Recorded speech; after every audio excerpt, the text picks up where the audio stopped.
Yun, no? Lumabas na rin yung ano, haring araw. Alright, so good morning, good morning, good morning. Good morning, guys. Ayan.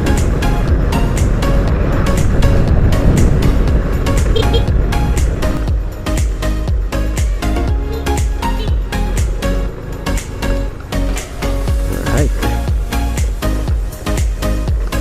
Good morning, guys. Ayan. So for today's video, guys, ayan. Ito yung pangalawang araw at pangalawang ko. Gamit nitong action camera, which is ito na nga yung yung Supremo Air 5K. Ayan, so bali yung last time is gabi natin ginamit siya, no? At ngayong araw naman, umaga naman natin testingin ang ating action camera. Ayan, so bale ang set ko na naman dito, guys. Ayan, dahil ini-explore ko nga yung para makano tayo tao dito, para matimpla natin kung ano talaga yung dapat na resolution na bagay sa video. Ayan.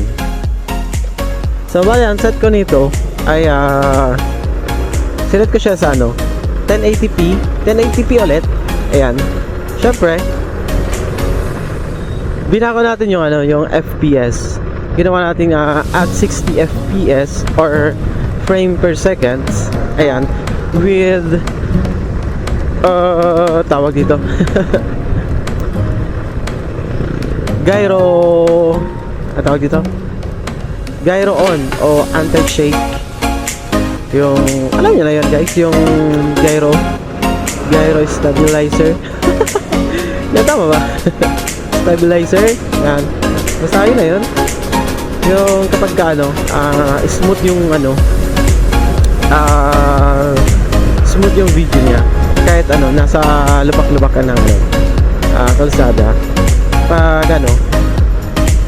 Pag kinino mo siya sa video, ayan, smooth pa rin siya, hindi siya maalo, diba? Ganon yung gyro. Ayan. So inon ko na siya dahil available siya sa sa 1080p at 60 fps. Kumbaga kagabi, nung isang araw, yung upload natin is 1080p at 120 fps, which is hindi niya tawag dito, hindi niya kayang i-on yung stabilizer. Ayan. Kumbaga may na siya, may tawag dito, may para sa kanya talaga na na features yung 1080p at 120 fps. So ngayon, na ang ating settings ngayon talaga is 1080p at 6 fps. Tingnan natin mamaya pag pag nag-edit na tayo kung ano yung resulta ng ating video. Ayan. So tama-tama, papunta ako ng Albay ngayon.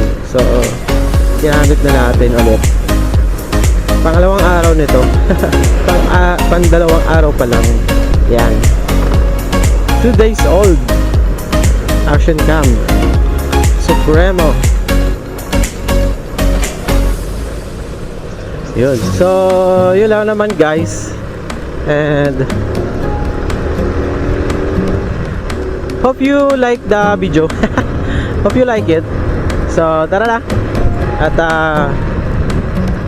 pupunta ako sa Albay. Let's go.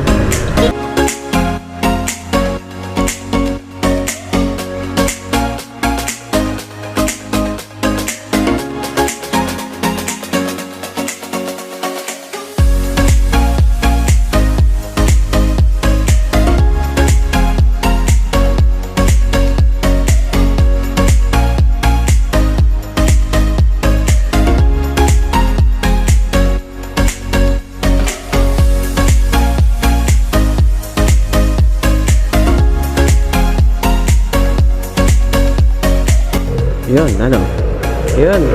Diba? Nakita nyo guys yung difference ng ng 1080p at 120 fps. Ayan. At syempre yung 1080p at 60 fps with stabilizer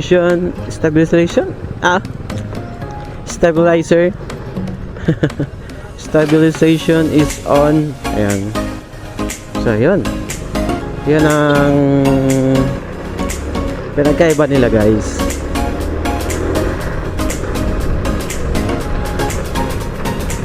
Yun lang ang settings natin ngayon araw. Ayan.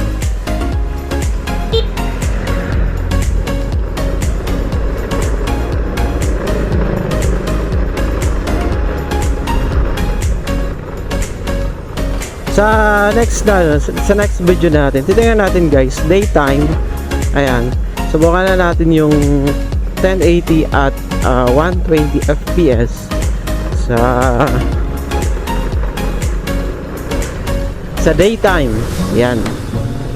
Sa next video natin, sa set up natin yun. Parang talaga ang pinaka the best na settings sa Supremo action camera ko na to.